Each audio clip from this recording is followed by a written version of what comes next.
Hello, my name is Robert Smith. I'm with New River Community College's Academic Assistants, and today we are discussing dimensional analysis. Dimensional analysis is the bedrock from which all chemistry problems originate. If you have a chemistry problem and you're unsure if you have the correct answer, if you just look at the units that you have at the end, and if the units match the answer that you're trying to get, then chances are you have the correct answer, as long as you've done your dimensional analysis correctly. So let's look at this first problem. We're given that 1 pound is equal to 453.6 grams. What is the mass in milligrams for 0.0966 pounds of sugar? So first things first, we know we have a conversion here. We're going to use that conversion very early on. And we also know what is being asked.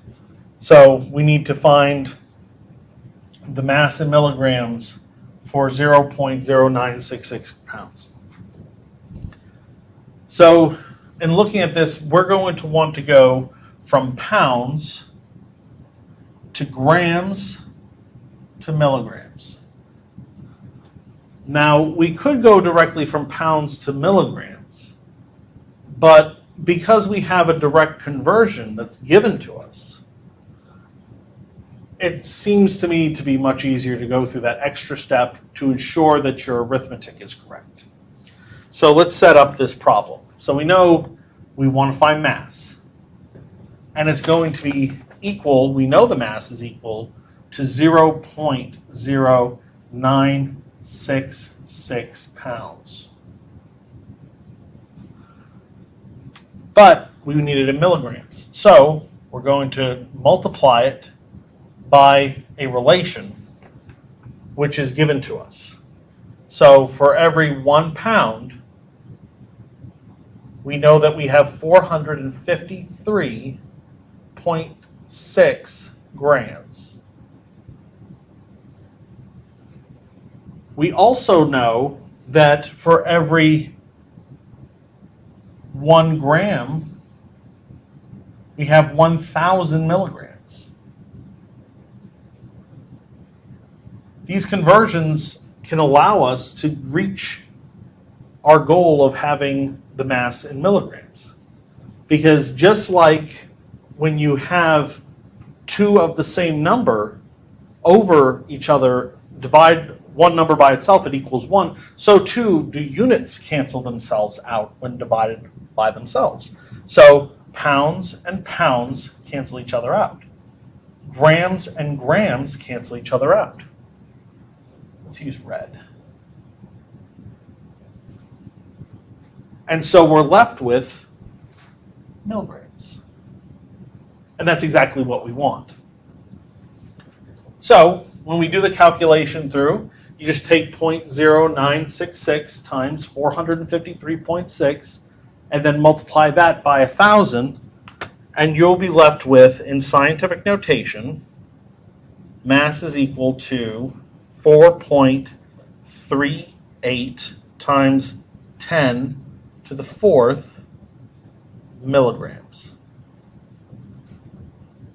If you get the correct units, then chances are, as long as you've included all the conversions necessary, as long as your units canceled out as you went along, then your ending unit, if it matches what you're looking for, will be indicative that you have the correct answer. As long as you don't mess up the arithmetic, you'll be fine. And I urge you to include everything in the same calculation when you put it into your calculator, and do your rounding to significant figures only after you've gotten your final solution. Okay, so our next problem says if you have 5.3 liters of blood, what is the volume in cubic meters? So we need to go, we're given that we have 5.3 liters.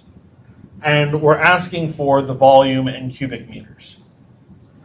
So that means that we probably want to go from liters to cubic meters. But we don't know what a conversion to cubic meters are right off the bat, or at least I don't. But we do know from our textbook that you can go from liters to cubic centimeters. We have direct conversions for that. For every 1 liter, there are 1,000 cubic centimeters. And we know, because centimeters and meters are directly related, we can then convert it to cubic meters. So let's set up this problem. Volume is going to be equal to, we know it's 5.3 liters. And then we need to set up our relation with cubic centimeters. So for every 1 liter, we have 1,000 cubic centimeters. Okay? Then we simply multiply that by the relation between centimeters and meters. Don't worry about the cubing quite this second. Just worry about meters to centimeters. So you can do this one of two ways. Either you can put 100 centimeters at the bottom and 1 meter at the top, or 1 centimeter at the bottom and 1 times 10 to the minus 2 meters at the top. I think I'm going to do the second one just because it looks a little more interesting to me.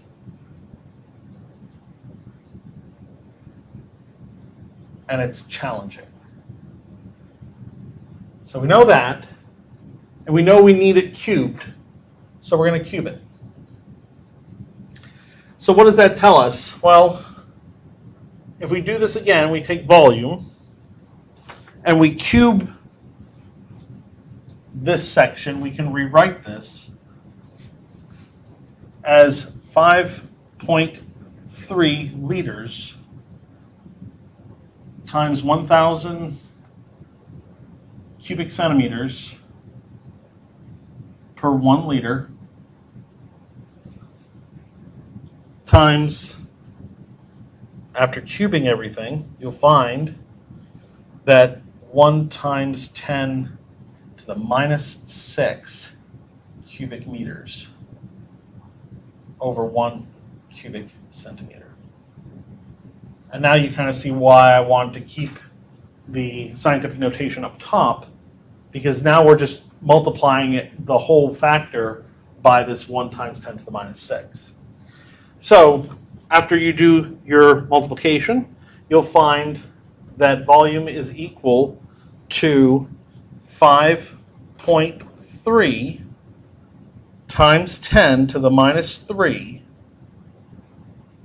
cubic meters. And that's the answer to this one. Because liters and liters cancel each other out, and cubic centimeters cancel each other out. So you're only left with cubic meters. Okay? Let's do one more. This last one, it says the density of a given liquid is 0.805 grams per cubic centimeter. Convert this value to kilograms per cubic meter. Well, we just did a conversion from centimeters, a relation between centimeters and meters to cubic centimeters and cubic meters. So we'll just use that same relation without having to do that extra math on this one. So we know we have density, and it's going to equal 0.805 grams per cubic centimeter. And we're going to multiply that by our relation between kilograms and grams. So 1 kilogram per every 1,000 grams. Okay. And then we're going to multiply that again between our relation between cubic centimeters and cubic meters.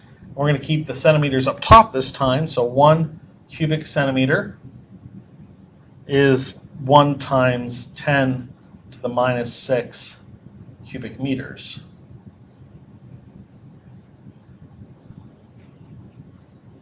Well, when you do this calculation out, you'll find that the density ends up being 805 kilograms per cubic meter.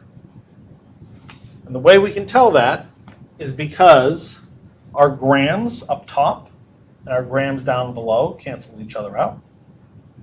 So we're only left with kilograms. And our cubic centimeter down below and our cubic centimeter up top cancel each other out. So we're left with cubic meters. So now we're only left with kilograms per cubic meter. And that's exactly what we ended up with over here. So we know this answer is correct. That's it for dimensional analysis. Please practice these problems as often as you can. Only by practicing can you become proficient in dimensional analysis. And it will show up again and again in chemistry and in physics.